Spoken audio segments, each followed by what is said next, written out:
Greetings, everyone. Welcome to the 150th edition of Cinema Effect. I'm Zach, and I'm joined by Disney's number one hater, Jaden. Hello. Should I wave to them or not? I don't fucking know. Yeah, sure. Yeah. Hey, everyone. How are you? Yeah, it's hilarious. And, of course, our resident Irish citizen, a.k.a. Fitzy, a.k.a. Liam. Hello, guys. Hello. How you doing? I feel weird. I've literally already explained this in the previous failed recording, but we're on video. So if you're listening on Spotify, listening on any of the audio places, for the first time ever, it's worth coming over to YouTube. You get some quality, high production content. It was always worth the YouTube to comment, you know? Yeah, but now you can comment on Spotify. Can you though? Because I tried looking for that setting as well. I couldn't find it either. No. Unless you're on the computer. I think you said it. I think it's worked on mobile the only phone. right now. Yeah. I think. Yeah, let me look. I think I swear I tried looking for that on the phone, but I couldn't. You couldn't find it on the phone find either? Have a look. I'll try some hey, man. Oh, I didn't really update my Spotify though, so maybe I had to do that. Yeah, take a look. I don't know. I've definitely seen it on the phone, but I must admit, it's pretty disappointing that they they made a big deal about this to me as a member. They were like, "Oh, use our new features," and I was like, "Yeah, great, I'll use your new features." And then I use them, and they're like, "Oh, but it doesn't work for tons of people." What do you mean as a member? What's this show called? Is that like I upload all the audio side through their podcast. They call it Spotify for podcasters. they have a now. special feature or some shit. Wow. Well, it's just it's the hosting for the audio, Right. and then it's owned by them, so they want me to use it and shit properly. Any luck? Oh, yeah, I can press reply. Yeah. And before you participate, make sure you've read and understood terms. Oh, that's Creator another thing. can read and display replies on Spotify. I tried to rate another podcast the other day on Spotify because I usually listen to it on YouTube, but I just went over to Spotify to give them a rating, and it was like, you need to listen to this podcast before you rate it. And I was like, which I appreciate the sentiment, but like it was annoying because I just wanted to give them a rating. Because I was able to rate Cinema Effect, but not. I don't think I was able to do other podcasts. Right. Do you think if I comment you're all cucks, I'll get banned from Spotify? Let's see. Yeah, how good is Spotify's comment moderation? I'm not going to test. Let's expose them. It's all brand new. They've probably got nothing. You got a 200 character limit per comment, though. Okay. Dude, you could probably. That's like more than Twitter, isn't it? No, Twitter's made it to like fucking 480 now or something. Yeah, it's. It used to be like 140. Isn't this great this movie discussion? Oh, this is fantastic. Yeah. Absolutely. Yeah, what are we doing? Oh, yeah, this is Cinema Effect. Wow, the podcast where we review and talk about a different movie every single Monday. And this week, that movie is Whiplash, which opened in the US on October 10th, 2014. It was directed by Damien Chazelle. It is a musical drama. And the synopsis says, a promising young drummer enrolls at a cutthroat music conservatory. Do you want to do the bit again? I won't put you through that. Where his dreams of greatness are mentored by an instructor who will stop at nothing to realize a student's potential. Very good. All right. What do we do? Fitzy. Me first? Yeah? Okay. Do you not want to go first? I'll go first. What do you think of Whiplash and how many times have you seen it? This is my 4th or 5th time seeing Whiplash. Wow, okay. Yeah, it's still great. It's like my love for it has died down a little bit because I watched it in 2014 or like 2015, like when it came to rent pretty much. And that was like, it was pretty mind blowing for me at the time. I remember like watching the finale on my iPad mini on the way back from Melbourne. And I was like, it was like the heart of cinema. Yeah. But it's still great. It's still like incredibly tense and incredibly fun. So yeah. You rented it on your iPad mini. Yeah, I did. That's a throwback. I love that. I don't know, man. It's Whiplash. You know? We've all seen it. We all like it. Yeah. It's great. I actually didn't think I'd have a ton to say coming in just because, like, I sort of take for granted everyone loves this movie. But I wrote notes like a madman, actually. So I'm excited. This movie rules. Everyone knows it's great. Everyone's seen it, hopefully, out there. See, now I can look. I have a direction to address the audience. Because you look here, and the audience is also there. So it's amazing. They missed out on the whole Brian and Max conversation. I'm disappointed about that. Yeah. Shout out to Brian and Max from IGN. I'll just say that. But yeah, no, this movie rules. Couldn't recommend enough to everyone and anyone at all. It's fantastic. But yeah, we'll get into why, I guess. Jaden, what do you think of Whiplash? How many times have you seen it? I think it's my 3rd time. Okay. Yeah, same. Yeah, sorry, I should have said it's also my thing. Yeah. I think my position with this is kind of similar to where you were at Social Network, where great movie, love it as it plays, but then afterwards it doesn't really leave you to sit with too much, you know? Okay. Like, it doesn't leave you with that emotion to, like, obviously when you're watching it, it's fucking intense, it's sweaty, and it's fucking in it. But, like, yeah, that's true. But, like, you know, once it's done to me. And it just, that's kind of what you were saying with Social Network, right? Yeah. Yeah. Yeah. I feel like I'm in that position. Okay. All right. No, fair enough. For me, if I had to point at one thing as to why this movie's so great, it's the performances, but it's specifically J.K. Simmons. Right? Yes? I reckon. Is he the holy grail of this movie, yes or no? You know? Because I feel like I say that and I believe in it, but I feel like I could also see a counter argument where people think it's like, all right, he's a bit overhyped now, you know? I don't know. Well, I think Miles Teller is like more important, I guess. I mean, J.K. Simmons it's like the best, I don't know, angry yelling guy performance. But Right. yeah, Clearly, I I haven't don't seen know. the thick of it. The what? I haven't. What's that? Oh, it's a British TV show where Peter Capaldi plays an angry yelling guy who swears a lot more. Oh, the thing that the movie is based in the loop is based off. Yeah, right. And he plays a better angry yelling guy than J.K. in this film. Yeah, Really? Yeah. Wow. It's more comedic, like far more comedic though. It's funnier. Yeah, And he swears more. Yeah, I didn't think that was actually possible after seeing this movie, to be honest. Okay, all right. I don't know, man. I think he's so entertaining. He delivers in every moment. I actually think, I don't know, like, I get what you mean. Like, you know, max level intensity 100 all the time in terms of looking at that side of the performance. But I feel like I actually, especially this time, appreciated more the quieter moments with him. Like every time you get a quiet, peaceful conversation with Fletcher, something's wrong in your bones. I feel like watching this movie, like that. Yeah. I love that first casual chat he has with Andrew in the hallway, and there's like, oh yeah, don't worry about what the other guys are thinking. Exactly. You know, have fun out there. Do your best. He says. I like how he goes to find out more about him so he can insult him better. Yeah. Yes. As ammunition. Yeah. I don't know, man. The way he's so casual, knowing like what he really has in him, it's like disturbing to watch those scenes. And there's a few of them throughout. Creepy, It really is creepy. I think like my favorite part of like just the performance is when Miles Teller Andrew is first looking through that window into the band room, and J.K. Simmons is just fucking staring back at it, and like it's just staring daggers. That's like one of my favorite bits. It's just no, that is fantastic. Yeah, and I don't know, man. The way he's so judgmental. Like in that scene, he's judgmental of his dad for being a high school teacher. You know, there's that little subtle where he's like, looks down on him. This guy isn't great. I don't know. But there's also that scene where Fletcher's being cute with a little girl remember that? In the hallway, and he's like, "Are you going to play in my band when you grow up?"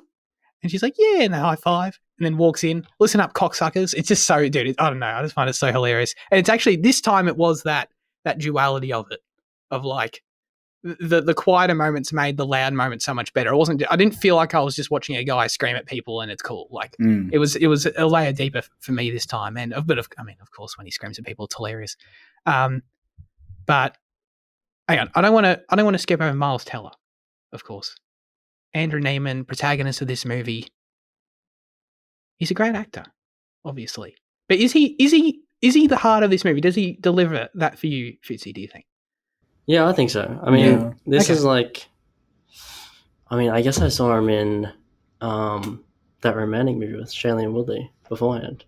But what? Like, what's that? I forgot what it's called. I literally looked at it yesterday. But The Spectacular Now. Yeah. But like this film is like the main thing I think of when I think of Miles Teller. And he's like such a, I don't know. He's like really awkward, and he's like he feels smaller than he is. You know. Okay. But like when you watch him in Top Gun Maverick, you're like, this is like a confident, you know. Yeah, he's like a Han Solo type character. Yeah. Yeah. No, but yeah, it's a great performance. It is. It is. There were other people considered. Like I read in the trivia that they were thinking about I think his name's Johnny Simons. You played him in the short film. Did they give him another role? No, he's not in it. He's not. I thought at first he played the guy like the first drummer that they swap between. I don't know. What Sure. Wait, what's his name? The one in the band or the one in the early room? On the band. I thought that was him anyway. I thought that was like Andrew, like from the short film that they gave him a role, but it wasn't. I don't know. But for those who don't know, like Whiplash was Damien Chazelle couldn't get the funding for the feature, so he made the short film. with J.K. Simmons in it, but like everyone else wasn't the same. But J.K. Simmons was the same. And then shot the short film, showed it, immediately got the funding for this feature. So that short film was made with the intention of making this film later. It wasn't like later it came up or whatever. But they were considering going with that bloke again. They were considering, I read Dane DeHaan was considered for this role, which is interesting. I like him as an actor, but he's a bit of a weirdo, you know. Right, he's got a sort of a creepy face, you know. At least to me, that fits the role. I think. Really? I think like Andrew's a bit awkward, a bit, you know, socially isolated, I guess. Yeah, I suppose. Yeah. I mean, Dane DeHaan was doing better things anyway because he was doing Amazing Spider-Man 2 at that stage. So. Oh, sure, yeah. He's got a perfect Wait, Green Goblin. Did you look up the actor, like the redhead actor? Because is his last name actually O'Connor? That would be so funny. Was it? I think his name was Connolly in the film, wasn't it? Not O'Connor. It was Connolly in the film. Yeah, sure. Yeah. But it would be funny if he had like a really Irish name. Yeah. No, with it's all the Austin fucking insults. Still. Okay. With all the insults at That's crap. JK Fresman. That's crap. I just want to make... Sorry. I'm bringing this up because Miles Teller's great in the movie. No doubt. Really like Andrew. Really like everything he does with the story. But like... I feel like he's the most... Like, I could see 5 other people in this role and I feel like it'd just be as good. In 2014? I don't know. Yeah. I think the fact that they were even like they didn't know sort of indicates to me that like the role's more fluid than Fletcher. Like there's no. Yeah, but isn't that? Yeah. You know what I mean? So I'm just trying to, I guess, determine their value in that way, I guess. But he's really good. My favorite delivery of Miles Teller though is, you know, it's going to flip my pages, bitch. Was it? I think no, we've done it before. Do you know what it is? I can't remember. Was it with you? I'm upset. Oh yeah. Oh, we've talked about this because in that scene, he actually looks like he's laughing a bit. That's why. His face is a bit smirky. Yeah. You know. Yeah. Really intense scene. That's hilarious. He's literally crying. I'm upset. Are you one of those single-tiered people? So funny. Yeah. I'm upset. So good. I feel like I have to ask the question. There's no getting around. Okay, I'll say this. There's no getting around Fletcher, his tactics, mass intimidation, you know, complete severe emotional and physical abuse of his students. Is it, this time I'm sort of thinking, is it all an act? You know, like to what degree, we understand his motivation. You know, we understand he's trying to create the next, who's the guy, Charlie Bird. Oh, Charlie Parker? Charlie Parker. He's trying to create the next great, amazing musician, basically, through what he sees as tough love, I guess, whatever, you know, pushing people to the next limit, determination, all that sort of thing. But when we do get those quieter moments, like I really like that scene in the jazz lounge where in that scene, he just lays out His philosophy. He literally just explains the movie to you, which is fine. But he's super chill in that scene. He's just like a chill ass dude, you know, guy plays. Yeah, but he was still trying to bait Neiman in that scene. Like it was still like this. It was still like this false kind of chill. You think so? Yeah, because you know when he because that all is the setup of inviting him to play and then cucking him. Yeah. Okay. Yeah, that makes tons. Yeah, that's interesting. Although beforehand he is like he's unaware of Neiman and he's like playing the piano, like pretty relaxed, I guess. But he's not. I don't think of him as a chill guy, but it is like another side of him, I guess. That we see like a little bit. Yeah. I guess I'm trying to determine. I didn't directly think of that. Like the whole time, he's consciously baiting him. You know what I mean? I sort of just took him at face value in that scene, and then afterwards, he invites him. You know, sort of spur of the moment. But that's obviously, I think that's what he's trying to get across. But it's not genuine. That's interesting. I'm trying to figure out what is Fletcher like at home. You know? Yeah, I wonder like what does he do when he gets home? Right. And what is his real personality genuinely? Like, is he again aware of what he's doing, but is he like fully aware that it's like a performance to him when he walks into work, when he's around anyone else, you know? Or is that who he is? Like he's actually a complete prick in every way. He's self-aware because for sure. Like in the lounge scene, he makes a joke. You know, he says, "Why anyone would have anything bad to say about me?" But the sunshine and rainbows or some shit like that. Yeah. But I mean, yeah, you do see like another side of him when he talks to the old mentor, like the old student or whatever, with his daughter or whatever in the hallway. Yeah. And stuff like that. I think he probably, he saves all his energy for work, and then outside of it, he's not that crazy, maybe. Yeah. Well, who knows how often he's home as well. I mean, they stayed there in that studio till fucking 2 a.m. one time. That was crazy. And- They they started at 2 a.m. Yeah. Listen at 2 a.m. Right, yeah. That was crazy. Yeah, it's interesting. I know his manipulation overall, like, never. The best summary for me is like never has severe abuse been so funny. It's like it's terrible. Like it's objectively vile. You know what I mean? What he does, I think. The camera. I want to zoom in on what Shannon's face just was right there. I mean, I understand it to it. Like, I think he obviously crosses the line, but like his perception of there's nothing more harmful than the words "a good job." I think is fair. It's a great line. Yeah, I think that's fair. Like, obviously he oversteps way too much, and that's what the film clearly tells us that. But like, yeah, I don't think.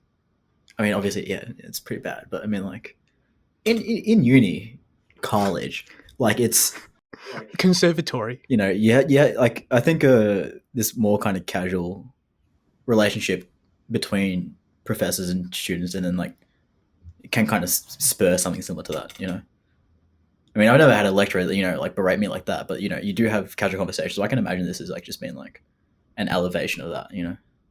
An elevation for sure. I mean, he literally slaps the shit out of him. Oh yeah, I mean, yeah. I get what you mean though. Like he's trying to develop. Has it ever? I mean, he says it's never worked in terms of creating a great. But has he ever created a bond?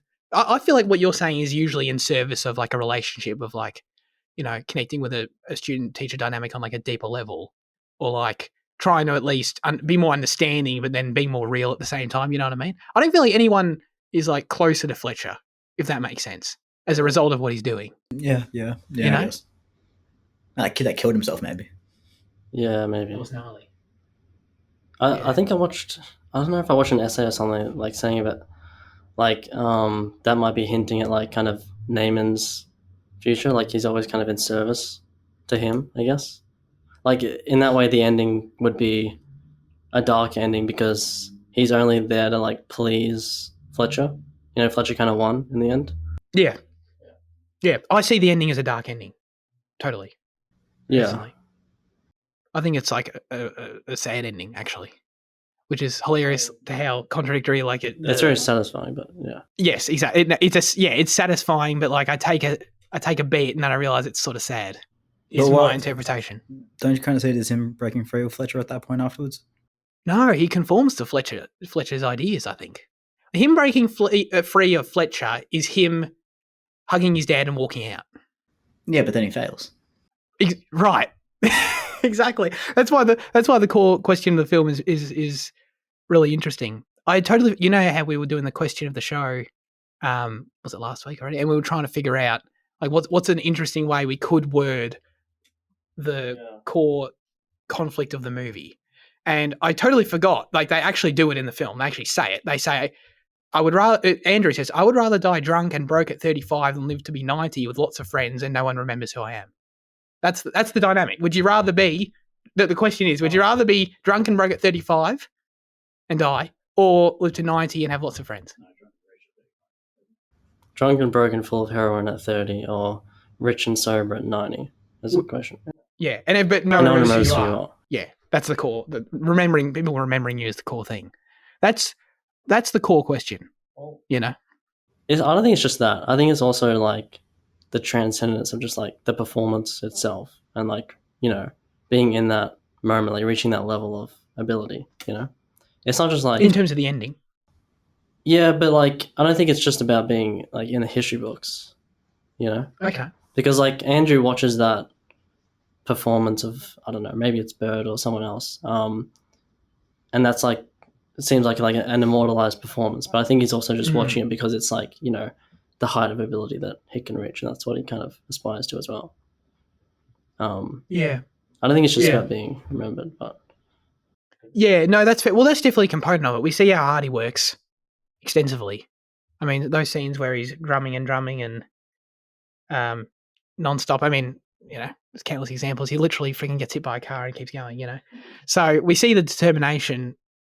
We see how motivated he is to continue. But so in that sense, like him within the context of only the film and the events of the film itself, like him delivering that performance is incredible, I guess. And that is satisfying, if that's what you're alluding to, sort of. Yeah, that's what he's trying to achieve, that performance in the end. Right. So I get what you mean. So like that's super, that's awesome for him to have done that. And that's satisfying. But like, I don't know. Yeah. I on the other side though, I would argue that like thematically, the ending is that, okay, this is fantastic. Look what Andrew's done, but he's doomed to die alone in 10 years now.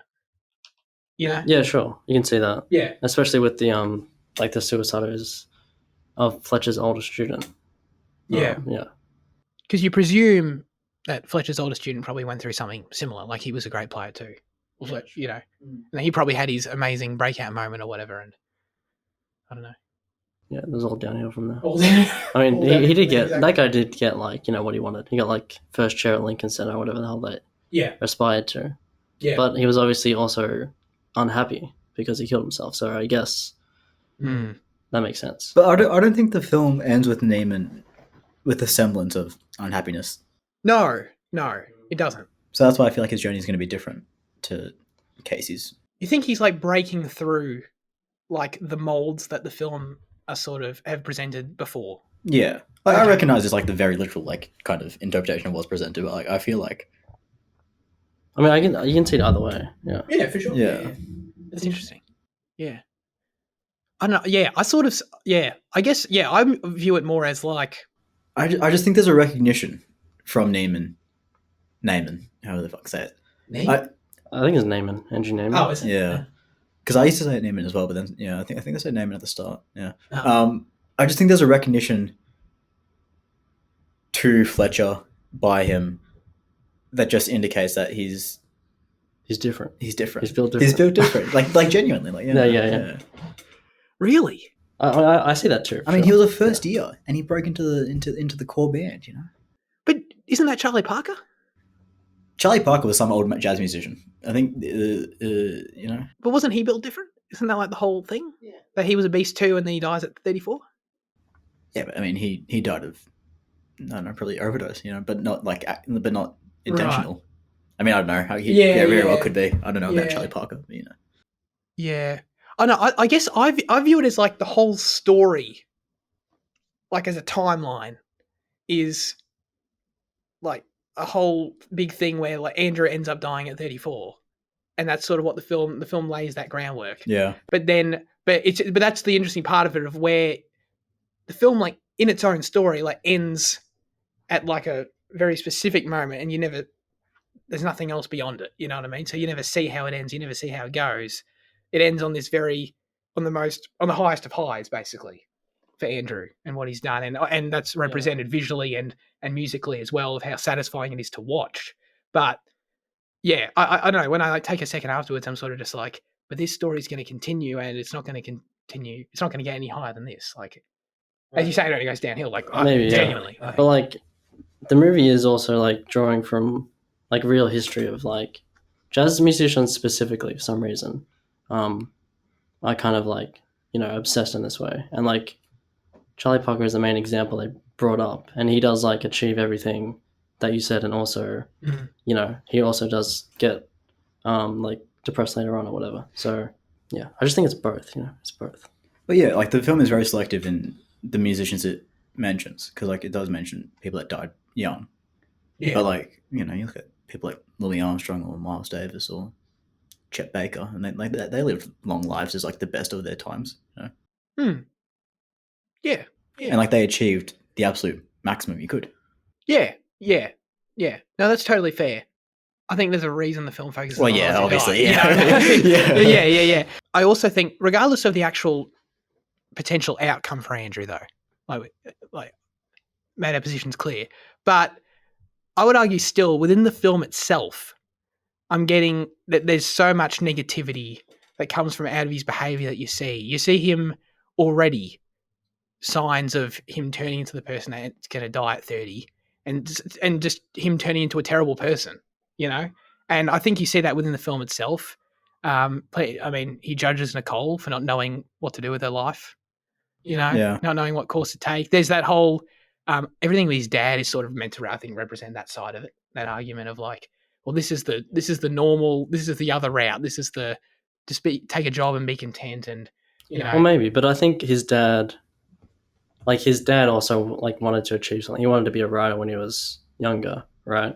And he kind of ended up not achieving that. You know, So I think like mediocrity is more what his dad, or like not achieving the dream is kind of what his dad represents. And yeah, exactly. And we see, I don't know who that dad is, by the way. I don't know who he is, but he's really well cast. He's been in. He was in Aliens. Remember the guy who was like kind of sketchy in Aliens and just fucked everything up? No. I don't remember anything about Aliens, to be totally honest. He was really well cast. I really like him. But yeah, but I mean, the first scene with him, he's like already, like, I think it's the first scene with him where he's just like, basically. At the movies, I think, is where you first see him. I think it's even before that. Is like, what's the best way to describe it? When he's just like, I don't know, like he's basically saying it's okay if you fail. That's because he failed. Right, exactly. Like he's saying, it's just life, you know. If it doesn't work out, you can always come back here, I think is what he says. Wasn't that the movies? He said like you got other options or whatever. Might have been. And then Neiman's like, what options? Yeah. Options don't exist. Yeah, exactly.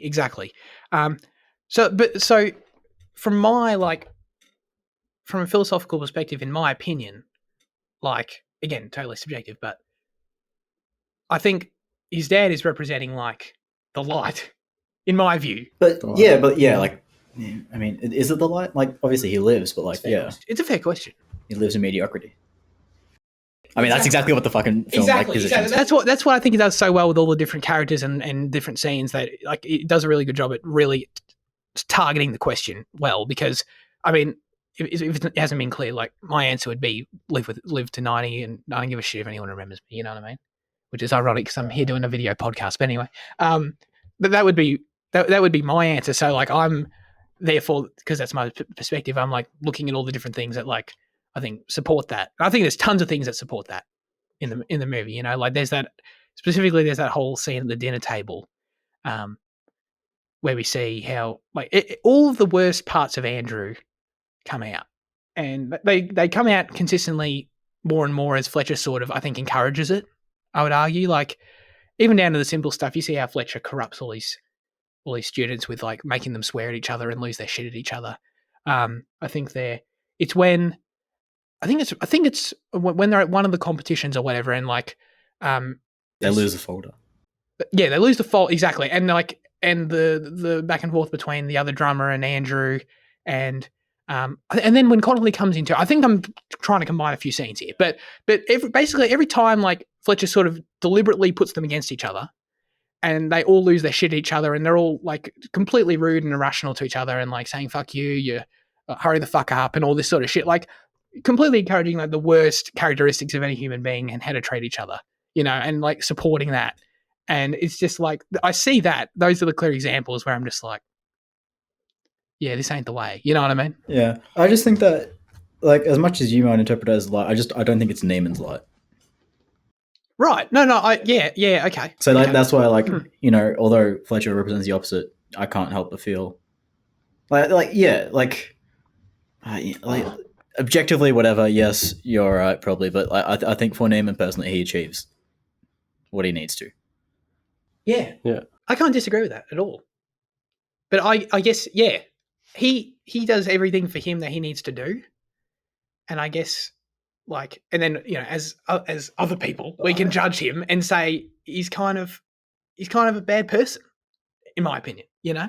I even think like that dinner table scene is him standing up for himself. Like I think, somehow I'm on Neiman's side like the whole movie. Yeah. You know? Okay. Like I never feel like he's like a dick or anything. I just feel like in that scene, he probably is a dick, but it just feels like he's like unappreciated by like kind of, you know, some jockey dickbag characters kind of. The thing is, I think the most he is a dick is when he breaks up with Nicole. But that was like. Okay. But like even then, like I'm like yeah, he's creating excuses for himself, but like, you know, I think he is right in that he would treat it poorly. So I mean, like, yeah, I think he's right too. But it's that's what's so poor about it, is that the fact that he's right in that moment, he's trying to see the future of how he behaves currently, and he plays that in his mind, and he uses it as an excuse to like fuck the whole thing up now. Yeah. It's like yeah, sure, I guess he's right, but like I don't know, you could also just be a good person and not do that, and actually try with her. You know what I mean? Yeah. It's like he's making an excuse for himself not to be a good person, basically. Even and it doesn't. And sure, he's probably right, but it's still sort of a poor thing to do. I would argue. You know. I think Nicole's a little bit too like under. I think she needs to be in the movie a bit more for it to feel like an actual choice. You know, because she just kind of feels like a girlfriend and not like an actual. Well, character she's like in 3 scenes. I feel like 3 important scenes. And like that's it. And the film is so short as well. Yeah, so I feel like it's not really developed. That when he casts her off, you're kind of like, okay, yeah, sure. Yeah. You know, because she's just not that. You don't really get the, like, you're not romantically attached. Totally. Right, okay. Yeah. I feel like La La Land kind of builds on that. Like Chazelle was like, okay, the romance thing wasn't there. You know, there wasn't a sacrifice because they didn't feel like the romance was real. You know, okay, we'll make it real this time. Okay, I see that. I don't really have an issue with that.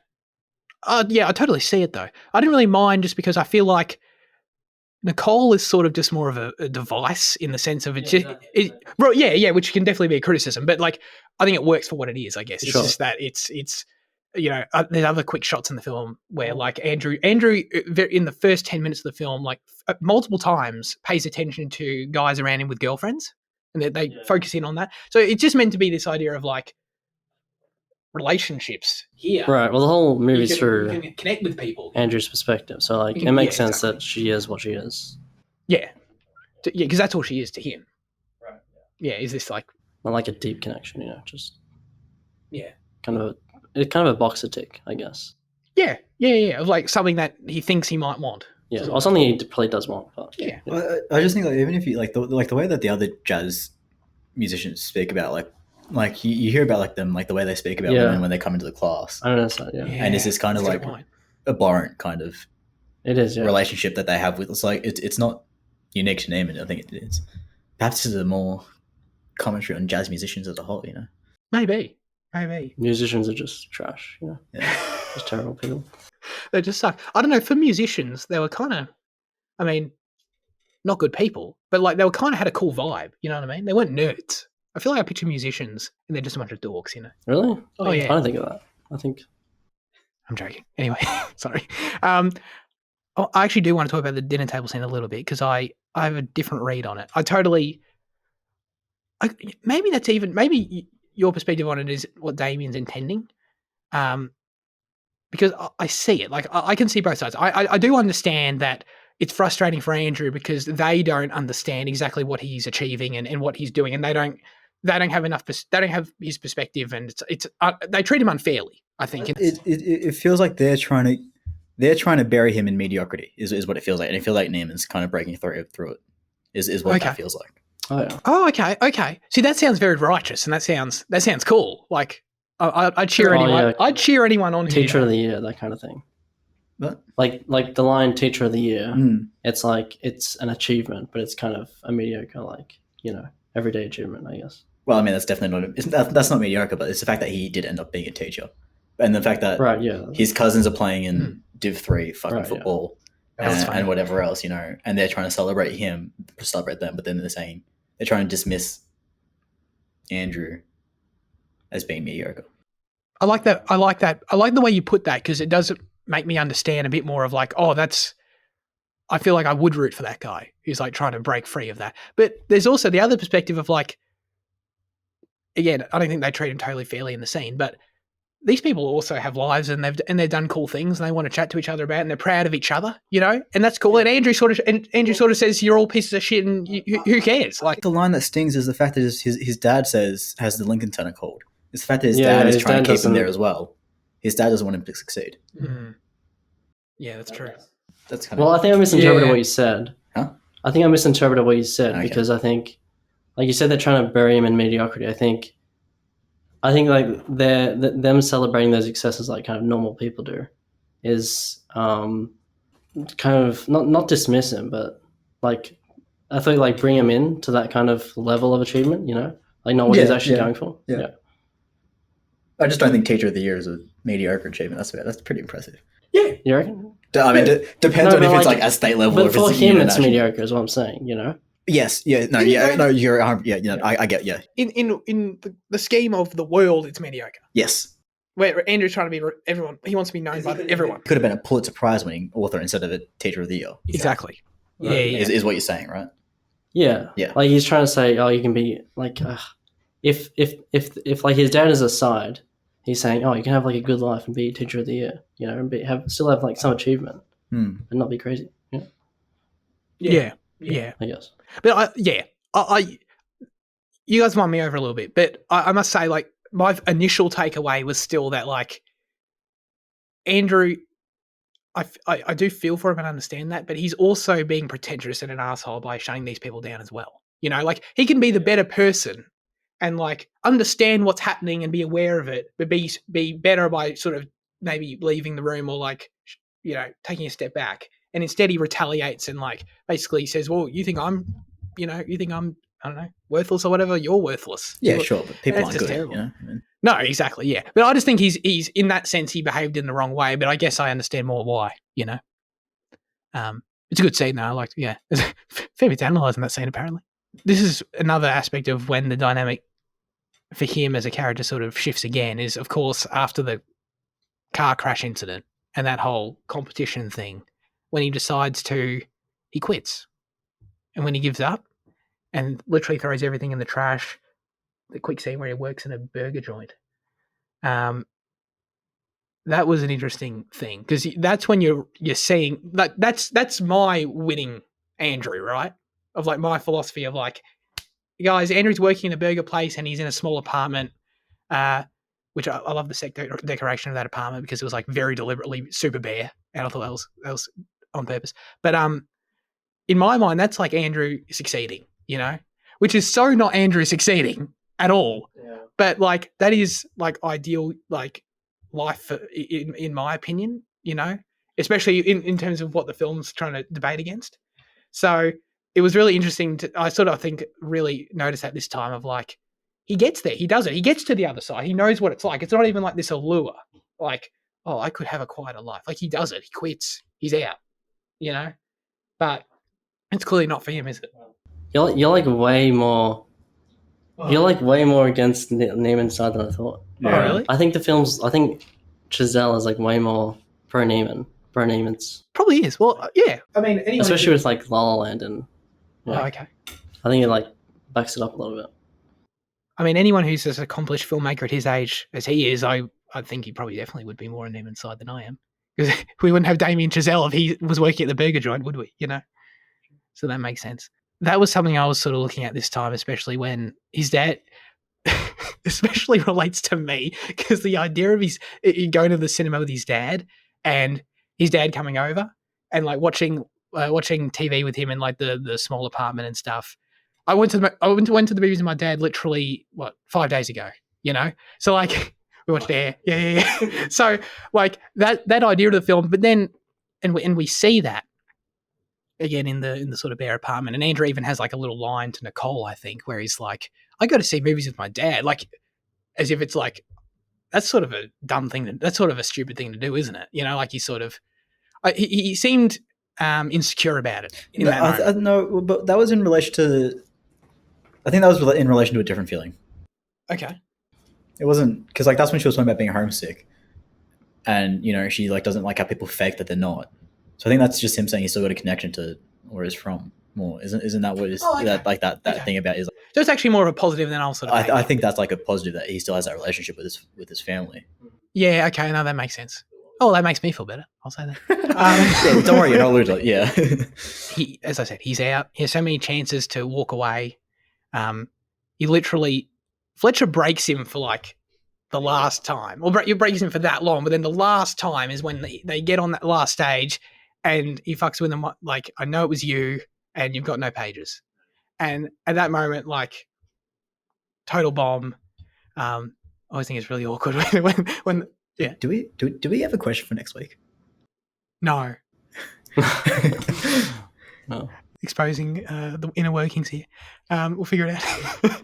I'll think of something. I was thinking it's really funny when that black guy leans over and he's like, "What the fuck are you doing, man?" When he's trying to just drum, it's really awkward. And then Andrew walks off, hugs his dad, and it's like, again, if I were him, I'd leave. But then for sure he comes back. Of course, he has to come back at this point, and that's when he fulfills his whole arc, I guess. I swear you can see the girlfriend's face In the crowd? in the crowd, like a little bit. Like I always look at that scene, I'm like in like the right corner or some shit. Really? I think I didn't even think to look. I just thought she wouldn't come.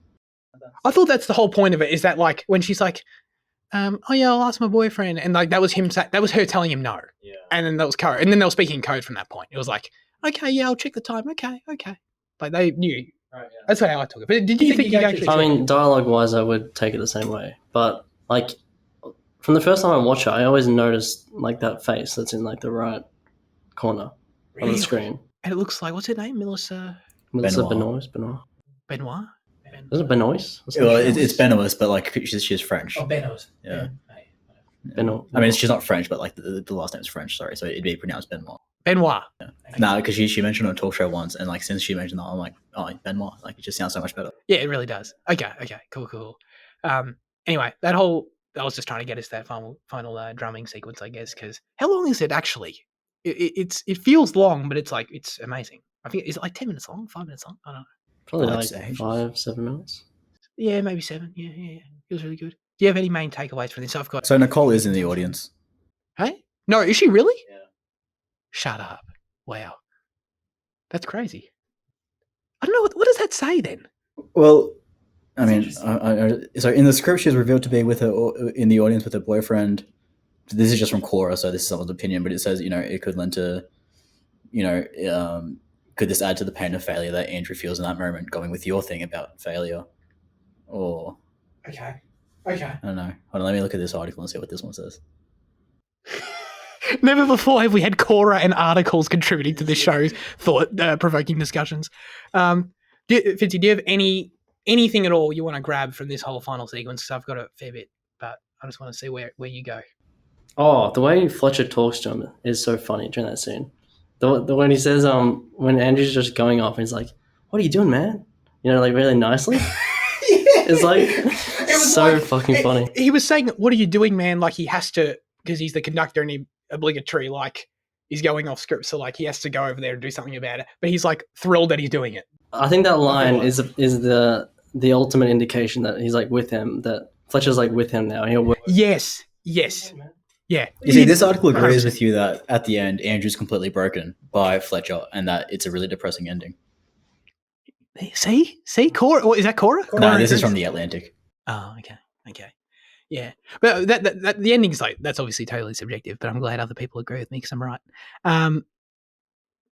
That is really funny. Sort of speaking to that, I love like the whole last 2 minutes of it, especially is I sort of view it as like this big team up moment between the two of them. It's like they finally on the same page. They understand each other perfectly. Andrew was already like, I think, intellectually aware of what Fletcher was doing the whole time, but like he connects with it because he realizes it's true and it worked. And he's like, this guy, he got me here, and they're like that the cuts between them, when they're like right next to each other, and when Fletcher is like doing the thing where he's like, yeah, I don't know, if you've seen the film when he starts going like rise, and he conducts like the rhythm of the drum in those last few moments, it was like that was satisfying. Yeah, of course, yeah. As much as I could sit here and argue that these people are terrible, like it was super satisfying for them to finally come together after this whole movie of being toxic basically between them and everything. It was like, oh shit, Fletcher was sort of right in his own way, and it ended up playing out really well. The other thing, of course, was it you, Jan? I think it was you last week that brought up the whip pans. Who brought up the whip pans? I think I did. I think I mentioned it. Yeah. There's a few whip pans in this movie. Fucking nuts, man. It's fucking awesome. The best whip pan in this movie by far is the one in this final sequence. A bit before. Yeah, when he keeps going back to the... Oh my god! And it keeps going, and he's like, and it whips like 10 times. I swear to God, it's a lot. Have you seen I've seen the behind the scenes of in La La Land when Ryan Gosling is on the piano in like the club, because I haven't seen the movie, but like runs on the piano. Oh yeah, and it And goes back to Emma Stone. Yeah, and Dancing. like in the actual behind the scenes, like it shows that Damien Chazelle is just constantly tapping He taps on the shoulder, on his DP's shoulder, and When does he do it? every time he taps, the guy just has to go like. That's awesome. That's awesome. I actually don't know how to do it. Wouldn't know how to do a whip pan like that, to be honest. Like I know it's like it's super simple motion, obviously, but in terms of like nailing, like the speed of it, nailing, landing Yeah, directly very right precise. on both sides every time. Like I feel like it'd be like, oh fuck, he's half out of frame because I came back this time. That's you why know? cameramen exist, I guess, to Yeah. perfect it. That's totally true. Yeah, not everyone can be a camera operator, apparently. Much to my chagrin, I'd love to be one. But in terms of the visuals of this scene as well, like the variety of all the quick shots, that's the thing about it. I think that's interesting is that there's lots of coverage, but like there's wide shots of the stage from both sides. There's overhead shots of the drums. There's quick shots of like the musical pages and the notes. Like he sort of shoves in the edit. He sort of like shoves every possible type of shot into these sequences, but it all flows perfectly. Like it's never jarring of like, why do you choose that angle? He like somehow uses every possible angle, but it all totally works. I love how every time that he's on the drums, it is so tight on him, and it's just you feel the sweat, Oh, 100%. and like not only when it's like bouncing off the drum or whatever, and there's blood and you be like just because of the tightness on it, and you just see as he increasingly like clenches up, like it just feels so incredibly tense. 100%.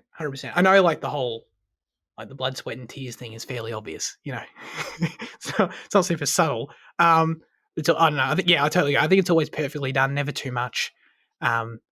It's like the most every time. I think there's like multiple times where there's really cool shots of like just blood left on the drum kit, and it's just every time it's like, man, it looks so good. Like it's so I feel it, and like you say, like the most authentic sweat I've seen on a human on screen, probably. Like I feel how. The band-aids that he has to put on, like the pain, I can't imagine how challenging it was to have to play like that. Not that I think Miles Teller was actually like, I'm sure he was, I know he drums hard, but like, I don't think Miles Teller was pushing himself like Andrew was in the film. I think it's good acting, of course, but one of my favourite scenes is actually when the three drummers have to play musical chairs. And they go back and forth. I know it's like it's just sort of you could throw it in there. It's just like another like intense Fletcher scene, I guess. But I don't know. I think it's a standout to me. There's like all types of quick pans to the blood and all that sort of stuff. You get Miles Teller's goddamn saliva flying in a few shots, and I'm just like, dude, it's like it's gritty. It's really cool. So that was sort of where that was a standout for me. But in that particular scene lies my favorite. Is this appropriate? Should we do this? Choose our best Fletcher insult. Oh, Is this? Depends on which one you're going to say. I guess. Our best appropriate to say Fletcher insult. Mine. It's not even that crazy, but I thought it was really funny and like quite a witty thing to say. It was like when Connolly had started leaning down to adjust his stool, and he was like, "So you're adjusting. So now you've got it right. So now you're going to nail it." I just thought that was hilarious. That was probably my favorite.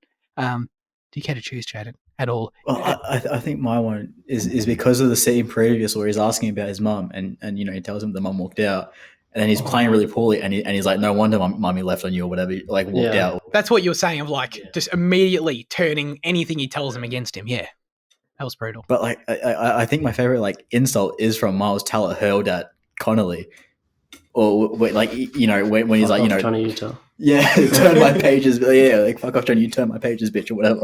Like, and then he uses. Fletcher thought it was a pisser, so he used it. He was like, "Yeah, Johnny Utah." It's like, dude, oh my god. Any highlights at all? Not the R word one. Not the R word one. I will fuck you like a pig. When he says that. That's good. That was really good. Have you seen Legend of Korra?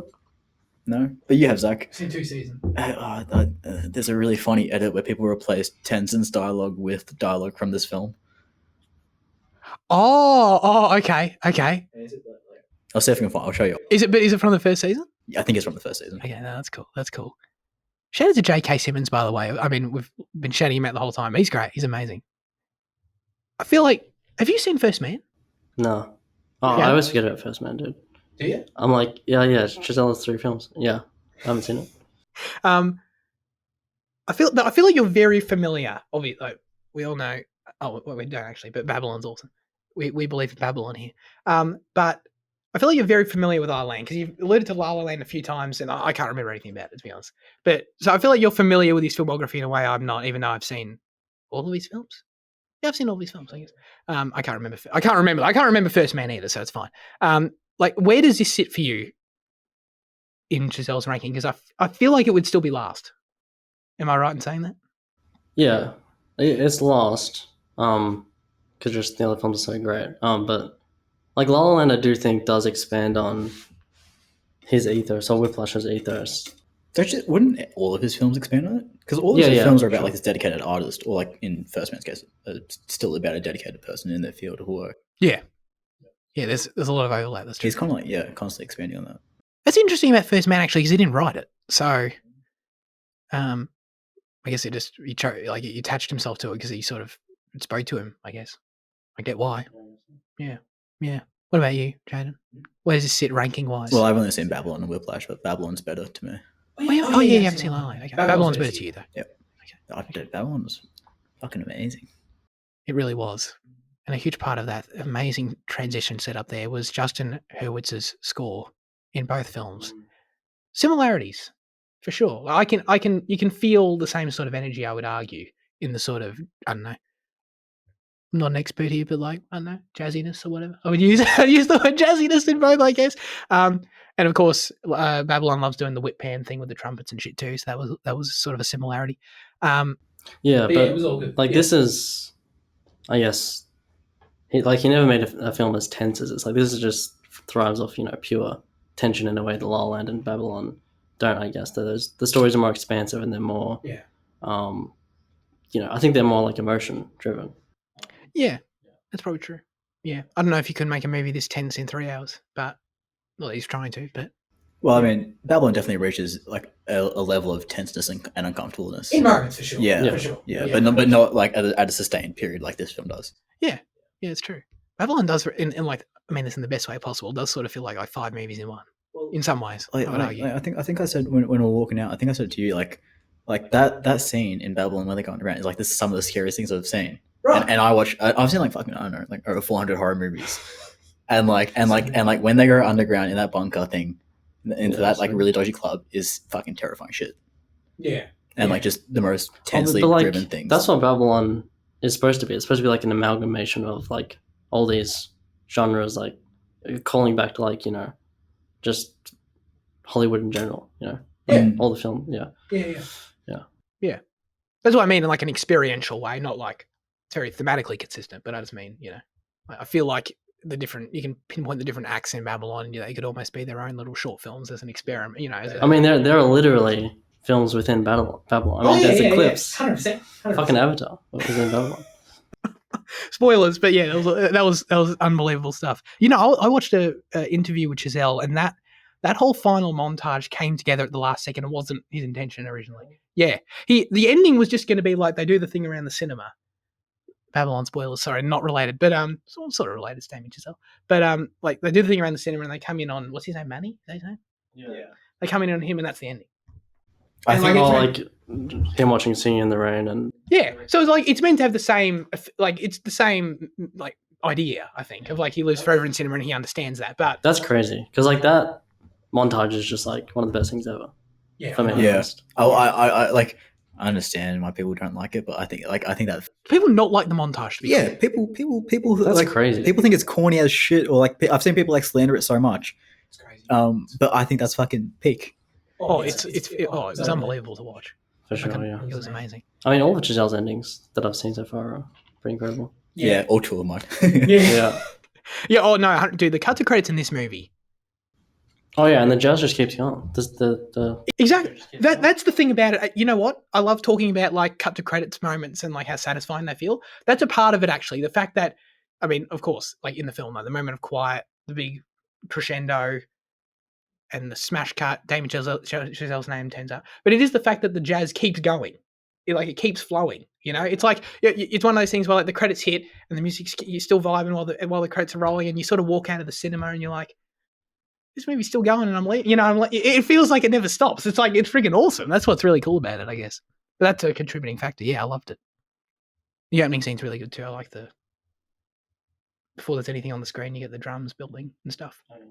But do you think when right at the start when Fletcher walks in on Andrew, that like he hears something in him immediately? Well, yeah, I don't know why he picked him over any other drummer. You know, like unless he did hear something, right? Because like he was just practicing I think he scales could've. or whatever. Because like when he was talking about what was the guy? Like his old student, Carl, Tanner. No, like his old student. Casey. Casey. Oh, yeah. When he was talking about Casey, he said like, I found him and he was just like, he was a boy, like practicing his scales, barely fitting in, but he saw a drive in him. He said something like that. And it feels like everyone else was he's telling him talking. to quit or whatever, but he believed Yeah. him, But it feels like he's just talking about Andrew in that way. Like it does feel very similar. Yeah. I thought that because the scene's funny and he walks in and like pretends he doesn't give a shit, pretends he's heard nothing. But I feel like that's the inciting. I mean, it's the first scene in the movie, obviously, but it's like I feel like it's the inciting incident. Like in that moment, he recognizes something in Andrew right there. Well, it's possible, like from that moment on, that he is like extremely consciously targeting him. Like it is possible. Yeah, exactly. It is possible that he even like took the folder, just so he could. He did take the folder, I think, right? Where I swear I've seen it confirmed somewhere. I thought it confirmed it in the movie. Does it not? Well, no, sorry. So I thought prior to this rewatch, I thought the movie confirmed that it did, but this time it didn't. I didn't see that. Yeah, that's true. So I'm trying to think where have I seen it where it's like he definitely took the folder. Yeah, because I forgot when the folder disappeared. I went, oh, I know it's Fletcher. Yeah. But then, yeah, you're right. The movie never actually confirms it. Yeah, but I have heard. But I know it's a fact though. Like I swear to God, it's a fact. Yeah, that he does take that's the what folder. I'm like as well. Like, I think so. I don't know where I would have heard. unless it's in the script somewhere. Maybe. I didn't see it in the trivia either. I don't know. Yeah, I don't know. But yeah, no, I think that's what it is. I think Fletcher 100% from that second is targeting him all the way. And then I guess then from Fletcher's perspective, it makes the ending satisfying for him even more so. Like. Do you think he's project. Do you think he targets all his students like that, or do you think the other students are just devices to help that one that he has like found that is special? Well, he does say to Neiman that so and so was just a device to get you. Well, yeah, to get Connolly to you. was. Yeah, Yeah, Connolly was just yeah. a way to get to you or whatever. That was hilarious, by the way. Like I was watching it with Jake, and he hadn't seen it, no idea, and it was so funny. Like every time, like he'd bring in Connolly and like say, "Oh, Connolly's going to be our main person today," or like what, and like the first time you could always take this face value of like, oh, maybe he thinks Connolly's really good, but on rewatches, it's just so funny how much he's so fucking with Andrew. It's hilarious. So yeah, that was good. What about this? Is the biggest question I'm going to ask in this entire review, and me saying that you know it's going to be really dumb. Yeah. Raisins in the popcorn, yay or nay? Well, they're raisinets. So are they raisins? Is that what? Because I don't know what raisinets are. I just I just thought they were like some American chocolate thing. That's what I assumed. Oh, you thought they actually were chocolate? I can. Yeah, please do. Oh, could they be raisins in chocolate? Because that's a thing, right? Right? Yeah. Raisins Surely. Yeah. Chocolate covered raisins. Oh, okay. So, chocolate covered raisins in the popcorn, yay or nay? Nay, like I don't like it. Okay. Yeah. It's like I like when things are put in popcorn, but not that. Like what? I don't know, like Skittles or something. Skittles is weirder than chocolate. Is it? Yeah. I like the visual, of things in popcorn. The idea It of looks wrong to me. I've never put anything in popcorn in my life. No. I don't usually, but Okay. I like the idea of it. I don't know. But you're against this specific thing. Yeah, and what even are raisins? They're like glorified. What even are raisins? Dried grapes. Right? Oh, yeah, I guess so. Yeah, but chocolate covered as well. So there's Yeah. that. There's that. I feel like it'd provide a nice contrast of taste. Do you grab a handful and you have like multiple, and like you have it all mixed together when you throw it in your mouth? Is that what you do? Who knows? But I feel like I'm most like Andrew because he likes putting them in there, but he eats around them. Is that correct? Remember the Yeah, conversation? he they says had? he eats around them. Yeah. Yeah, but is that because he likes putting them in there, or is he eat around them because he tolerates his dad doing it? Oh, Yeah, I don't think he puts him in there just to happily like look at him. I don't know, man. Damien Chazelle, man, he's asking all the big questions cinematically, man. That's unbelievable. No, but I think the raisin thing is like intentional, like to point out the differences between them or whatever. Like the dad says, "I don't understand you." You know, that's the main point of that scene. Oh yeah, I didn't think of it that way. Yeah, I was too focused on the second I saw them go in the popcorn, I was like, "Cinema effect question." Topic of the show. All right, we got what trivia I got here? Anything good? This film was shot in 19 days, which I read. I was like, "Oh yeah." I mean, I've never made a movie, but it sounds pretty decent, you know, especially for a film this good. I was like, okay, but then like a few steps below it, this was better. The film was shot, edited, and submitted into Sundance in 10 weeks.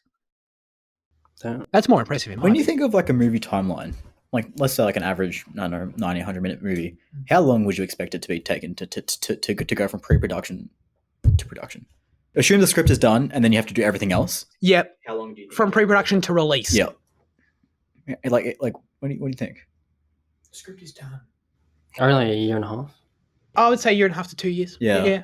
But then you hear about cases like this, or just like other shit that like just gets pumped out so quickly, and I'm just like, how do you manage that? You know, I imagine amazing producers worked on this movie. I imagine because, I mean, obviously, like just as we already mentioned, like, oh, was that in the? I can't remember if I said that in this recording or the one that failed. But Chazelle he wanted to make this film from the start, you know, and wanted to get with the short film, right? Yeah. The second they had the funding, they could go. Yeah. So, but in terms of like the actual 19-day shooting, I imagine like it was just because obviously there's no like effects or anything, so it's a pretty limited set, kind of like shooting places as well. Yeah, and I assume they shot around New York and stuff. I guess so. Like, I guess I would imagine it just has to be like top-notch producers, really efficient, organizing and getting all their scheduling right and making sure they can shoot everywhere on time and all that sort of shit. I imagine. I don't know. And hell of a good editor, I guess. I mean, the editing was great by itself, but I just mean the fact that the editing was so good, it was done in that amount of time. It's pretty good. That's what you're going to have to be like this weekend, dealing with 2 camera angles, 3 tracks. Dude, this editing of this episode is going to rival whoever edited this movie. I'm sorry I don't know your name. I should, though. It was really good. Thank you. Well, no, Miles Teller was a drummer. I feel like everyone knows that. I don't know. He was drumming since he was 15 years old, so perfect for the part, I guess. Damien Chazelle got into a car accident halfway through filming this movie. There you go. Was it already in the script? Or did you just put that in I after? assume it was already in the script. I feel like you can't throw that in the script after. I mean, he threw the montage in at the end of Babylon. That's true. That's true. No, that's fair. This guy also did Chazelle's other films and No Time to Die. What's his name? Tom Cross. He did Babylon, La La Land, First Man, No Time to Die. Nice. Babylon's got amazing editing too. Shout out to Tom Cross. I won't forget your name now. Probably will. Yeah, it's gone in 2 days. I probably will. All right. Andy wrote in a review for Whiplash. Review. Yeah, I must admit, he said Whiplash review. I copied it into the document. Great, got it. Then I read it and I was like, is it a review? Oh, it's more of a comment. I don't know. Andy wrote in about Whiplash and he said, logically, in the Instagram poll, I had to vote for Liam's Apocalypse Now, as it was a film I've never seen before. But I really didn't mind Whiplash taking the win either. Unfortunately, a Zach win. You just continue your dominance. I think that's why it's unfortunate. Oh, okay. It wasn't talking shit about me personally? I don't think so. I don't know which one to look at. Which angle will I choose? Well, this one's. I feel like this one's more intimate on your face, so probably that one. So when I'm reading, I should choose this one? Yeah. Okay, fair enough. Where was I? Oh, yeah. He didn't mind Whiplash taking the win because I've seen it a few times already. Now, as for the review, I remembered coincidentally rewatching this film on the same day as Zach in January 2021, around the time when I got Letterboxd thanks to Jaden. And now Jaden's the one saying it's also his least favourite social media platform. Great job. I remember that, Andy, by the way. I remember that. That was crazy. We literally logged it, rewatched on the same day. Completely coincidental. And we both gave it 5 stars. Amazing. Whoa, spoilers. Oh, no, I could change my mind. I don't know. Will I? To me, that's what makes Zach's win in this poll feel special, specifically because of that moment. I agree. I used to have a review of Whiplash, but I removed it on Letterboxd after implementing a new rule for my account. I can't remember what it was now. Also, I might be sneaking around the house when you guys record in person because I will be stealing Zach's Heat 2 novel. First of all, Andy, you've probably already noticed we're not in the house. But No, you can green screen a house. Oh, yeah. Take a photo. Take a photo of your living room and just chuck it on Dogs. Do I use it? Should I use the same background from my Obi-Wan reviews? It's like, yeah, my dogs. Yeah. But also, you're not taking my Kindle, mate. It's my most prized possession these days. Oh, did you get hit to it? I forget that you have a Kindle, man. It's so good, man. No, dude, if anyone takes my Kindle, I'll be really upset. I'm not going to lie. But yeah, anyway, Andy gave it a 10 out of 10, but he didn't rewatch it. So not really a review, but thank you, Andy. Appreciate you writing in as always. Anything else? Go for it. Do you like jazz? To quote Barry B. Benson, I don't really listen to much jazz. the B movie guy. Oh, Jerry Seinfeld? Yeah. Nice. Yeah, I like it. You like jazz in this film? Yeah, it's really good in this film. Caravan and Whiplash? Yeah. Oh, yeah. I know, it's like, for me, it's like, it's enjoyable. It's like background, it's like really chill, awesome background music, you know? But you know, like how people talk shit about jazz, but like, you know, if you can't play music, you know, don't play it and say, you know, like, because, you know, how jazz sounds a bit weird sometimes and it sounds wrong and people are like, you know, you're just playing the music wrong. How can you enjoy this? You know? I've got no idea what you're talking No? You mean like improvised? Yeah, like part of the improvisation, but like part of also just like the kind of shifting and kind of like. Well, like the jazz that you listen to isn't like chill jazz, like chill modern jazz, that kind of thing. I guess. I don't really listen to it, to be clear, but I'm just like. Well, do you listen to like the Starbucks jazz albums as Fletcher puts Yeah. it? Yeah, I guess. Yeah. I don't know. The background stuff. Yeah, like I don't know if I could actually distinguish any one jazz song that I've ever listened to in my life. Right. Yeah, I don't know like my favorite things. Whiplash, Caravan, my favorite things. That's about it. Yeah. But yeah, it's good. What, do you like it? Yeah, I like jazz. Jizz. Jizz. My jizz playlist. You know it's called Jizz in Star Wars, right? I do, yeah. But I have a playlist called Jizz because it's jazz with a little twist. Right, but got it. In the Star Wars universe, Space jazz. Space jazz it's called Jizz, and they say, "Oh, you listen to Jizz." Right. What the fuck? Was that a Disney? No. I don't think so. I don't think it was a Disney thing. Yeah, George Lucas, man, what's he done? Okay, yeah, that was a good. Thank you for that. That's a good question. And do you have a final contribution to the episode, or to this review, I should say? I want to ask when is the shot where they focus on his ears? Like there's like a tight shot of his ears.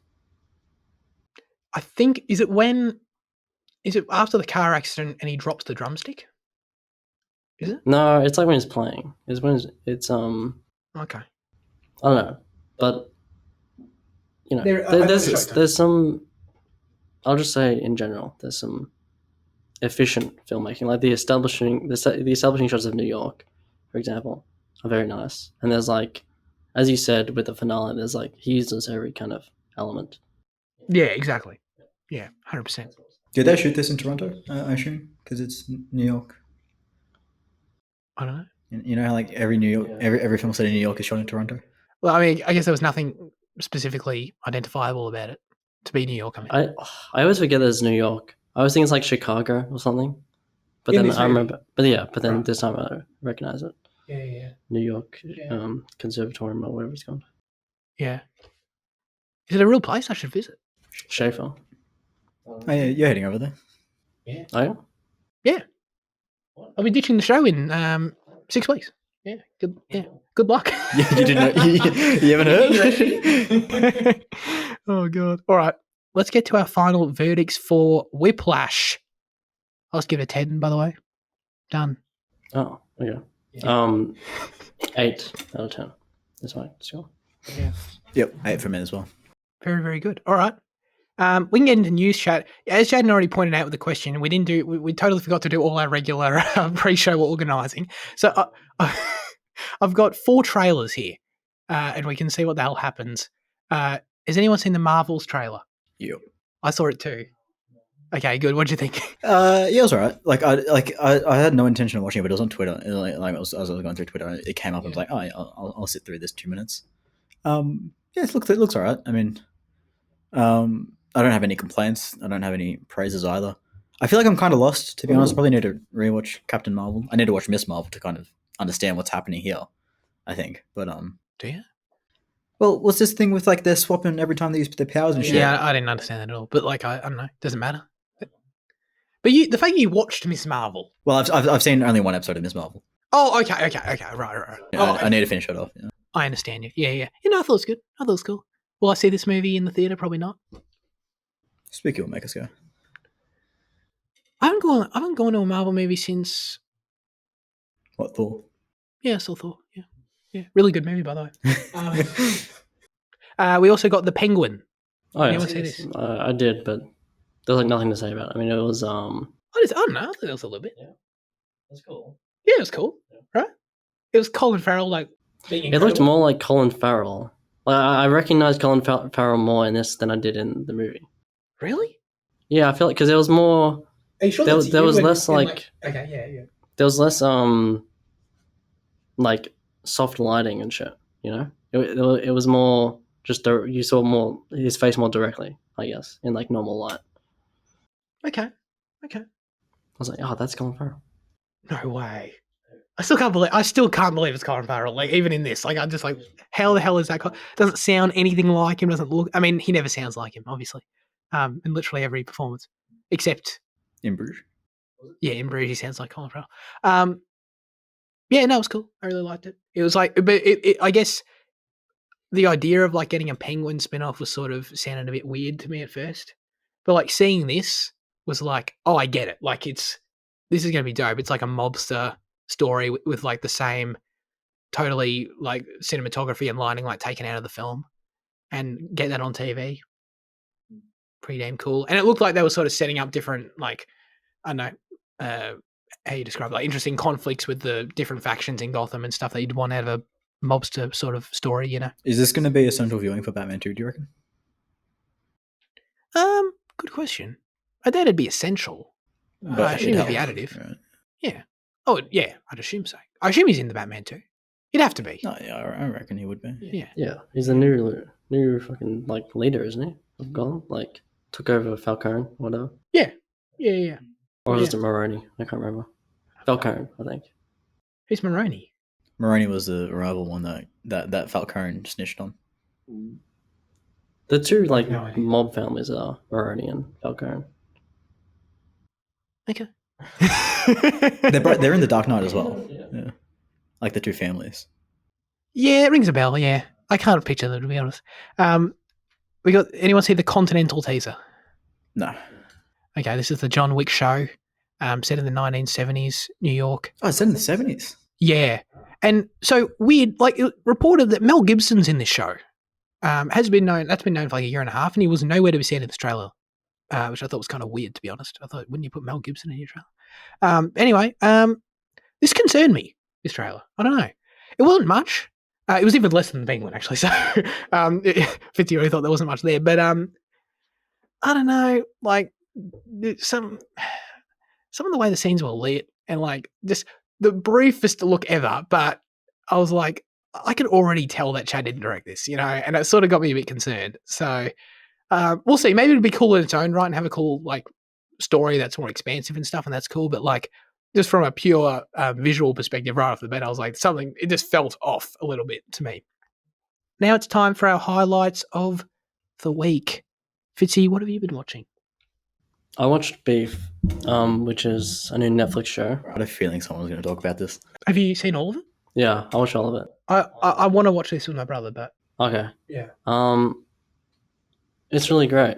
It basically starts off as is that the premise, right? It's like a road rage thing, and then these two people hate each other, and they kind of elevate their actions against each other. But the show's like really smart in how it follows each character and kind of it slowly expands on the characters around these two as well, and just kind of becomes about their lives. Kind of becomes a normal drama with like everyday problems and shit. But she's like an unfulfilled, like small business owner, and he's like a failing contractor, I guess. So they're kind of opposite sides of the spectrum, but they both have like an intense kind of anger, I guess. But I don't know, the show's just fucking great, It just every episode ends on the perfect note with like the perfect song, It's just so. They're only 30 minutes, right? Yeah. And how many? It's 10 episodes. Okay. And is it full comedy or is it this whole dramedy thing? Dramedy, I guess.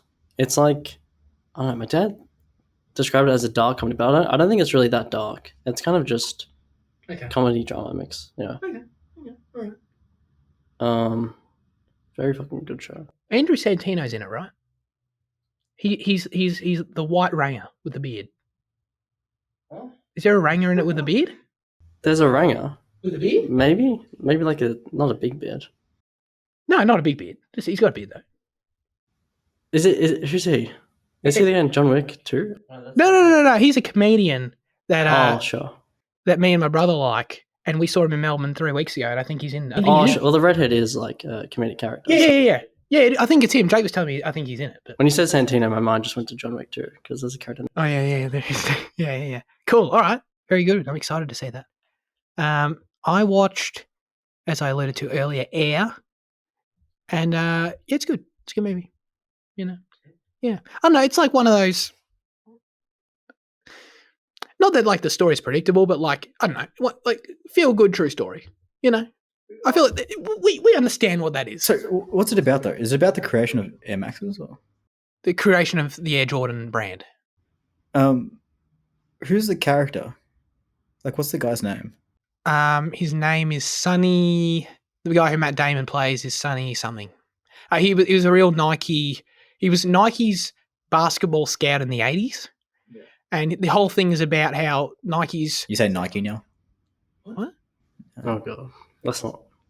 Oh, let's not debate how to say Nike. We all know it's Nike. The film's Nike. All right, it's Nike. I don't... Oh, yeah, no, I'm sorry. I won't do that. The whole thing is about how, like, Nike's sort of failing at the time as, like, trending down as a business, and their basketball division's like shithouse basically. And Sonny's their scout, and he's sort of like the head of the division. And he wants to put a gamble on, like, without getting into like the business stuff they talk about. It's like basically he wants to invest all of their budget into Michael Jordan, and it's like, but that's like radical to do that, you know. So it's about like how they try and court Michael Jordan, and they try and like pitch him on this shoe line, and it's all like totally unheard of stuff that they try and pull off with him. But yeah, anyway, is that it? Was that yours? Yeah, because I think there was a Netflix document. There's this Netflix documentary series that like each episode took a focus on different artists, and I think the first one was about Nike, and the guy that created. I think it's about that guy, Sonny. Oh, okay. I'm pretty sure. Okay. Yeah, Jason Bateman's in it. He's I like Jason Bateman. Ben Affleck's there as Phil Knight, who's the actually famous Nike CEO. Yeah, that name sounds familiar. Maybe it was about him. Oh no, I think it was about Sonny. They changed the poster and backdrop on Letterboxd, and it used to be like Ben Affleck looking forward with his like glasses on, and now it's just him like leaning on a desk with his feet. Like that's more accurate to the character. Him leaning with the feet on the desk is like sort of more. So now it's just a feed shot on Letterboxd of Ben Affleck. So if you guys want to check out Ben Affleck's feet, you know where to go. I mean, for me, like, enjoyable movie, really well made, great cast, great acting. All, you know, I really liked it. But the main sort of takeaway was I really appreciate Ben Affleck's filmography more these days, and it's his first film since 2016, I think. Since The Town. No, since The Accountant, right? He didn't direct The Accountant. I didn't. Live by Night, right? I think that's what it's called. Is that what it's called? Oh, right. I think that's what it's called. Yeah, I think so. Yeah, that was it. I was looking last night. Yeah, so Live by Night was the last film he made in 2016, and it's the only film of his I haven't seen. So I need to watch that just to complete Mr. Affleck's filmography. How many has he got? He's got this was his fifth film. Fifth? What the hell? So what do you got? You got Argo. Gone Baby Gone, The Town, Live by Night. Oh, right, sure. Right, Argo. Gone Baby Gone. The Town. Live by Night. Yeah. Okay. Yeah. And he did a really good job, and he's really good in the movie too. I'm a big Ben Affleck guy, so yeah, it was really good. I enjoyed it. What about you, Jaden? Do you guys want to pick since we're in person? You got to give me options though. Oh, okay. Everything above Social Network, I think. Oh shit, options are. You're watching any TV shows? I don't think I did. What, Evil Dead? Why was that so bad? So like I'm not I'm not a massive fan of the original Evil Dead either. Like Sam Raimi just isn't really my guy. I think Army of Darkness is pretty good. Like Army of Darkness is pretty considerably better than the original Evil Dead's. But like this remake going into it, I wasn't entirely hopeful of it. But like the poster touts it as like, you know, one of the scariest movies ever, and like I've seen that kind of, you know, as a common thing to advertise horror movies as. But I've seen it echoed around, so I was like, maybe. It's just really like this kind of story is not my story really. The characters suck. Really, they're just really shit. I don't know. It's like it just feels entirely mediocre. And the thing is, like the guy that directed it, Feder Alvarez or something like that. He did Don't Look, Don't Breathe, which I quite like. But this just wasn't it. And I think it just comes down to not enjoying the story of the original and not enjoying the way it's presented here. Was again. it like a full remake? Yeah, it's a full remake. Like shot by shot, or no, but it's like have you seen the original?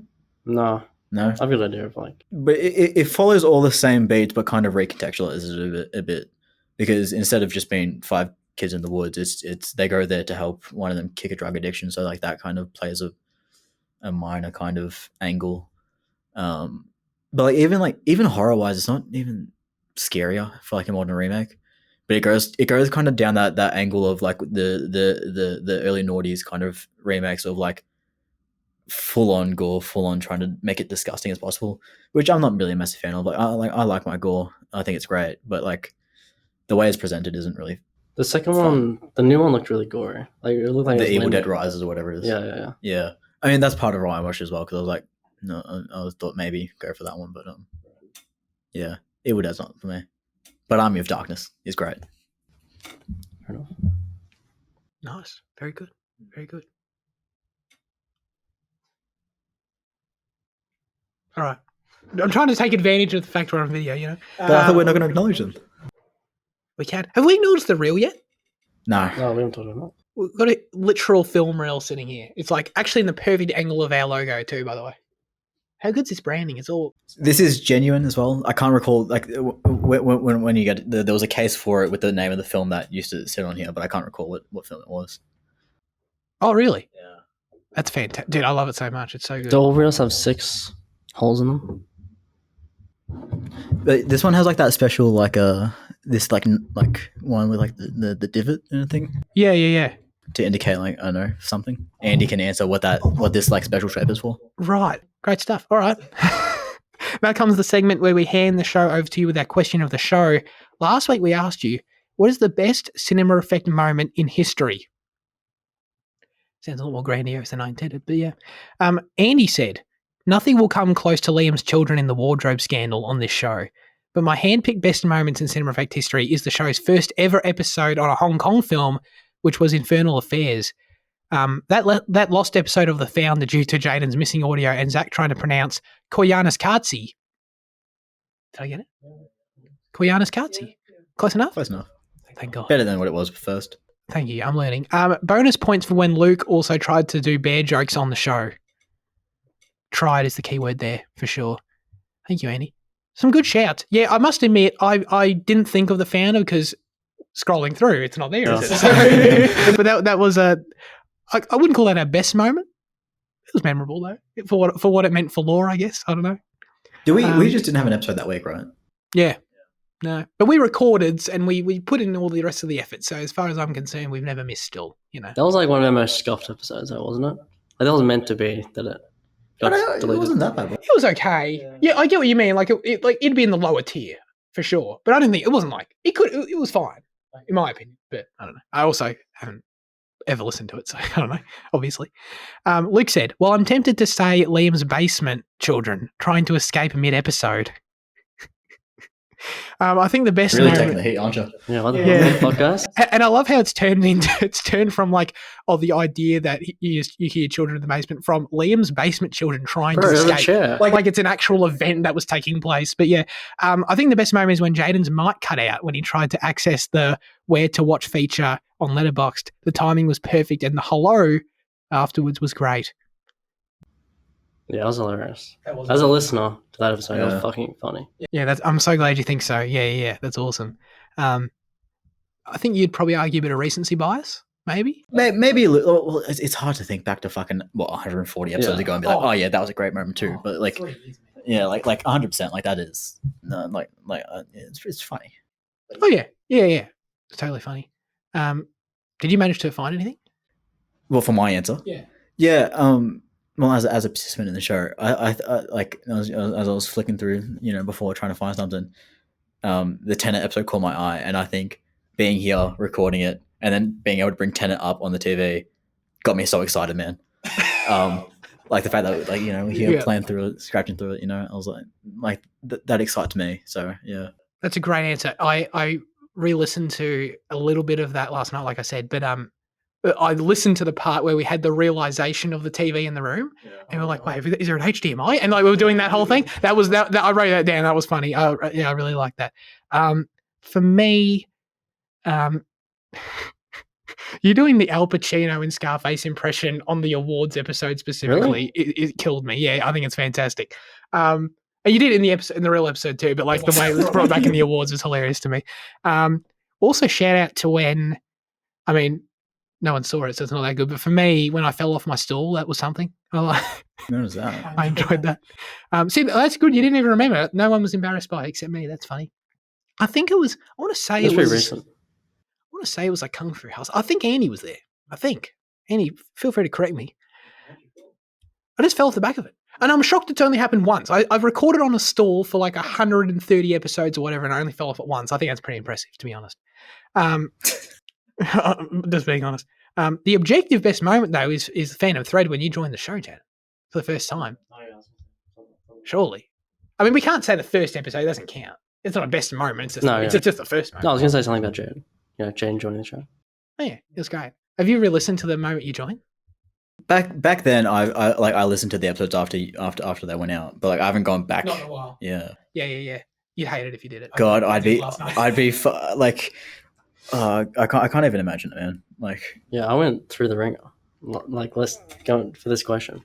Oh, did you listen to a lot of them? No, I listened to some of them. I listened to our Midnight in Paris episode. Oh yeah, that was alright. I thought Midnight in Paris was decent for us. Yeah, I mean it was 54 minutes, but was it? But that's because Andy was meant to be there to fill some time. But yeah, what the hell, Andy? Yeah, exactly. All right, well, what'd you come up? I'm glad you. The funniest thing for me was episode 42. When we came back for the second year, and Zach explains why we're doing a double feature on Undertow, and he very, very slowly explains for 2 minutes how he watched the wrong movie. It was fucking funny to listen back to. But the funniest thing is like me and Jane aren't even laughing or saying anything. It's just Zach explaining for like a few minutes. I took note of the double feature as well as like as something to bring up. Yeah, that is funny. Yeah, I still don't think I can forgive you for making me watch Undertow 2003. Yeah, I'm sorry. Yeah, I know. Yeah, it really sucked. Wait, that's the best moment. I didn't watch that much. Maybe I'm misleading it, but yeah, that was funny to me. I think another moment that I really like, just while we're here, is reading Spooky's review of Little Women, where it's just singing its praises. Oh, 6 out of 10. 6 out of 10. Classic. But that was the first time. That was the first time it happened, and that's why. Yeah. Now it's a staple, of course. Yeah, absolutely. Thank you, Andy and Luke, for writing in. Of course, some of the cornerstones of the Cinema Effect community. Thank you very much. But yeah, all right. Wait, what do I do now? Oh yeah, as always, we'd love you to submit your responses, thoughts, reviews for next week's film in the YouTube comment section. Leave us a comment on Instagram or Spotify, or join the Discord server. You should do that, by the way. This week, the specific question we'll be asking you is what? Since we're doing a Quentin Tarantino feature, I think it's appropriate that we ask best feat in Hollywood. Best feat in Hollywood. Wait, what? Oh fuck, we're on Jackie Brown, right? I wrote down a potential Indiana Jones question. Now it's what's something Tarantino best we can ask? Have we asked best Tarantino movie? I feel like we probably discussed it when we did Hateful Eight. We did the Hateful Eight. Yeah. We haven't done anything else. I don't think so. All right, very good. What is your favourite Quentin Tarantino picture? Let us know. Okay, that's it for this week's episode of Cinema Effect. Thanks everyone for tuning in. Fitzy, what are we doing next week? We're doing Jackie Brown, which is on Stan. So yeah, get behind it. Is that like the longest standing movie on Stan? I feel like it's been on Stan for like 5 years. I think it disappeared and came back. Did it? Every time, like I've been thinking about watching it for years, and every time it's still on. Yeah. Yeah, every time I've rewatched it, it's been just sitting there, chilling. But like that's like most of Tarantino's films are on Stan, right? Sorry? Most of Tarantino's films are on Stan. I'm pretty sure. Yeah, I think there's a decent amount. Very good. All right, that's it. Episode 150 in person in the can on film. I'm looking forward for people like now they can go back and like dissect and like what's Jaden doing with his hand there? You know, like it opens a whole new layer here. I don't know about it, but This isn't a regular occurrence, by the way. oh yeah, no, we're doing this every episode now. Yeah, exactly. All right. Appreciate everyone listening. Appreciate you guys for joining me here as always, especially having a hit her off half an hour, you know? More than that. You don't mind? How'd you go with that, by the way? Fine, although the traffic was like really annoying. I don't know. Yeah. It was like there was just slow people, you know? Yeah. Traffic light, red lights, raining, so people are slower in the rain. Wait, did you come through town? Through town. Yeah. No. Where'd you get off the highway? Huh? Where did you get off the highway? I just took the... Well, what do you mean? I think you did come through town. Which exit did you take? You went past, did you go past the stadium? Yeah. Yeah, you came through town. Oh, okay.